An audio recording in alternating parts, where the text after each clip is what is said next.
not to put you on blast, but $8,000 is closer to what you're doing on a weekly basis on the trading side. You just came back from Egypt. Look at all this glow from the motherland, right?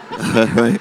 So Nahla, really quickly, I think I'd love to start there. What is the significance of Egypt to you, both now, where you are, and some of the work you're starting to be doing, but also before? Like, I feel like you have a very strong sort of sensibility of where your roots are. And so even though that you're in Jersey, once they hear you talk, they'll know it's Jersey, right? But what really, drives that sensibility and commitment to continue to return back to the homeland? When I was young, we used to go every summer. I'd spend my summers there. So I have a deep affection for the country and my family and friends and stuff that I have there. And recently, since I've been having pretty good success with the wealth plan and what I've been doing, Ryan and I started talking about some strategies for tax purposes, but that also led down the road of establishing a charity. So as soon as we started talking about it, I immediately knew I wanted to do something in Egypt. It's always been a thing for me seeing the orphans there. There's a high orphan population, and they're in the streets sometimes and things like that too. So I just decided I was going to start my charity there and working with that population. For sure. So we just talked to Mr. Hammond, and he said, $8,000 a month, he would be able to potentially consider that as a replacement for his living expenses. Yes. All right.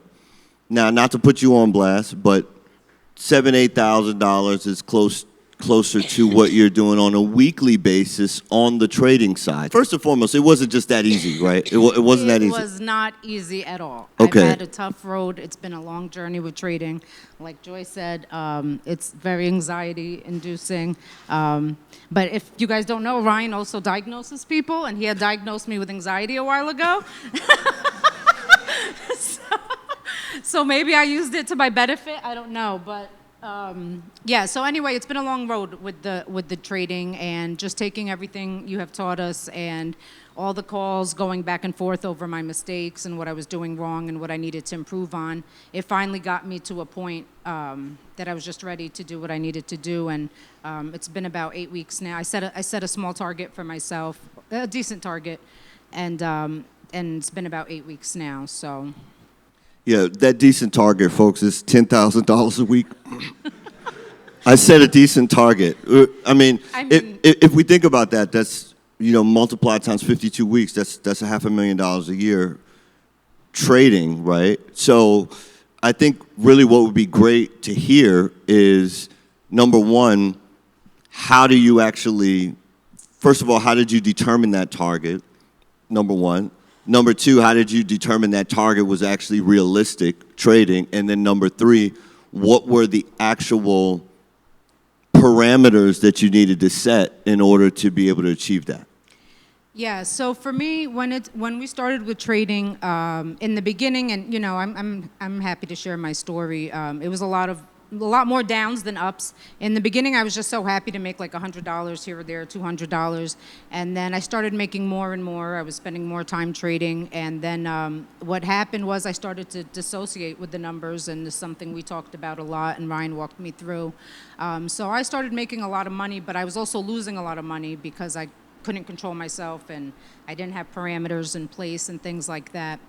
And then I had just, started looking back over all my wins and losses and doing the math and talking to you, of course. And I just started to tell myself if I set smaller goals, instead of just going in every day trying to make as much as possible, having like a set number. And if I can hit that and at least control my losses, the number one thing is definitely controlling the losses. Then I can work up later. But I needed to at least just get under control with a small number. I set a small target, $1,500, $2,000, whatever per trade. And then that actually winds up being, and I started taking way less trades. Nowadays, these past 8 weeks with the streak I've been on, every week I don't even trade one day. I just don't see my setup, so I don't take it, or I'm not available. So that's helped a lot. Okay, great. So yeah, the ability to actually trade less and make more. Okay, so let's think about that. For you to do let's say $1,500 on a trade, how long do you need to be in that trade?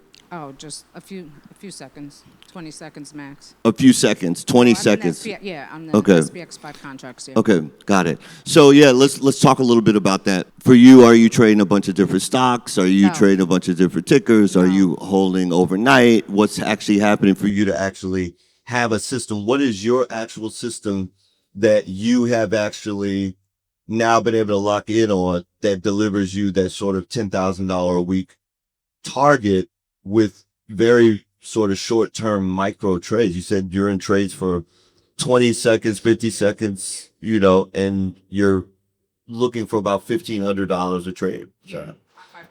Okay, so yes, just talk us through what your actual system is, um, that allows you to actually sort of stay and actually maybe even stop at that level as well. Because I know a lot of times if you're on a roll, while you say, well, why should we stop? Yeah. So that's a big part of it too. And instead of just trying to, again, get as much as possible, if I'm going in and I'm looking for a specific setup, I really just exit once my setup was complete, use the patterns complete. And I'm not looking back anymore that, oh my God, if I would have stayed in it when it was 20,000, I don't care anymore. I just take what's there. Like you said, just get in, get paid, get out, get the screen, get off the screen. And I don't care anymore. I don't, like before I used to look back and be like so upset. Oh my God. And that would force me to keep holding trades longer. So now I just literally go in, get my setup. If it's not there, that's just been the hardest part is learning to just get out. Okay. All right. So I think a lot of this knowledge would sound kind of foreign to someone where, you're saying, hey, I'm in a trade for 20 seconds or 30 seconds. I make 1,500. I'm averaging $10,000 a week. Most people would say that's cap. Uh, for real, and so I think number one, did you have any trading experience before you came to the club? So no trading experience before you came to the club. And then number two, you weren't always doing intraday trading. You started with the sell side to the fives, right? Well, you know what happens in this club is every level you start making money, and then the next level is making more money in less time. So that's how the progression kind of went. I was doing really well with the 2 to 5, and then once I started learning trading, I mean, I still do 2 to 5, but the trading takes up most of my activity, I would say, at this point. And what I really love about it, like I told you before, is it doesn't matter if the market's up or down. Like you could still make money every day. So that's why I really gravitated towards it. It was a foreign language and foreign concept to me at first too.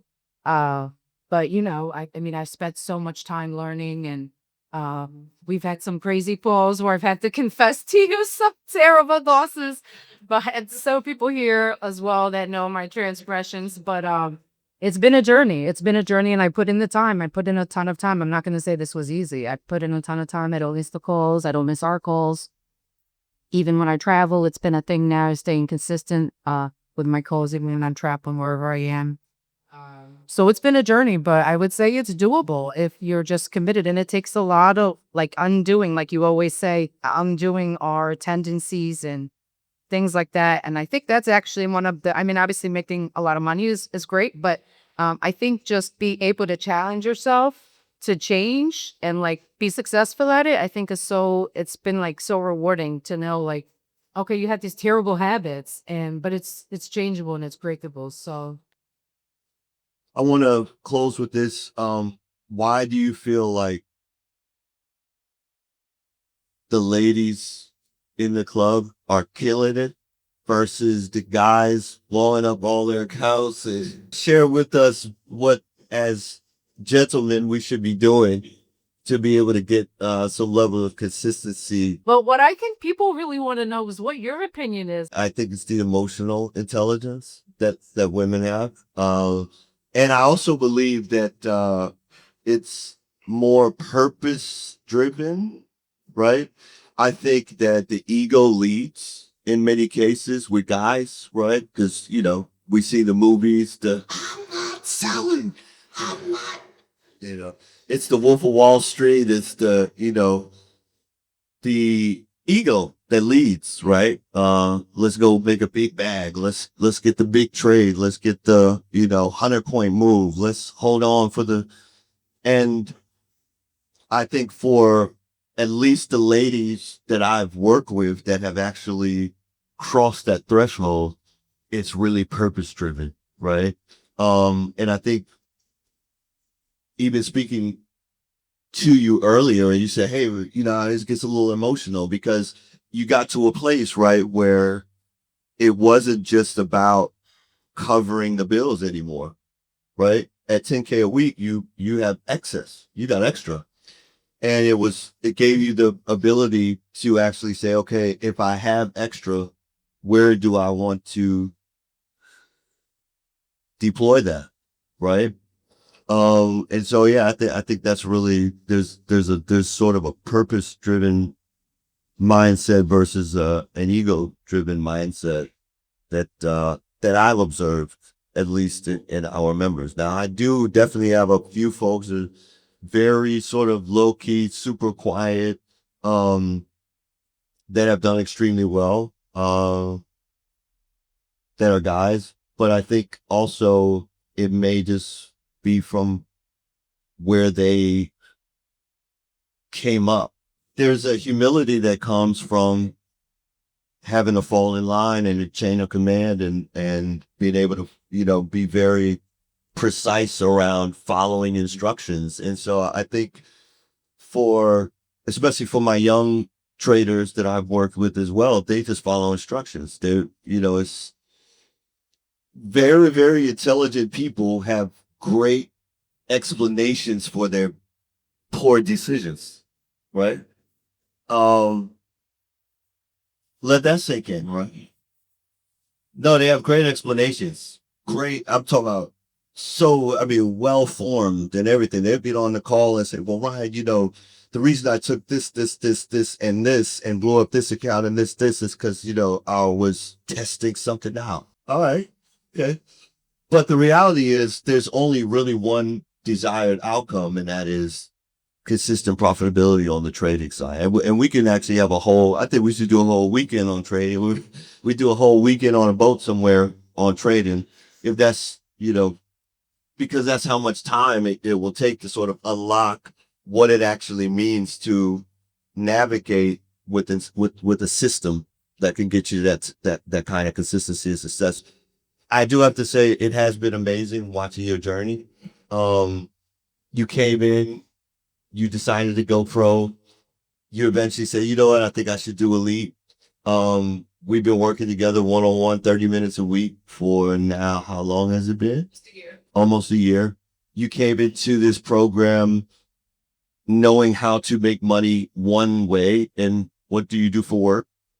Well, I work for the government. Work for the government.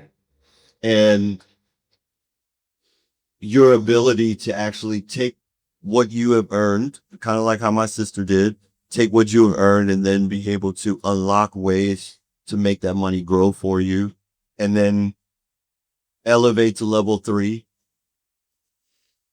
which is a crazy level, but to be able to actually go in with almost no money, right? Yeah. So anywhere between 1,100 and let's say 2,000, 5 contracts is somewhere between 5,500 to 10,000.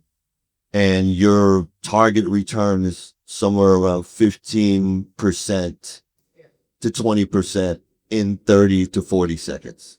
If it works out. If it works out, right? So now, folks, I think let's give a round of applause around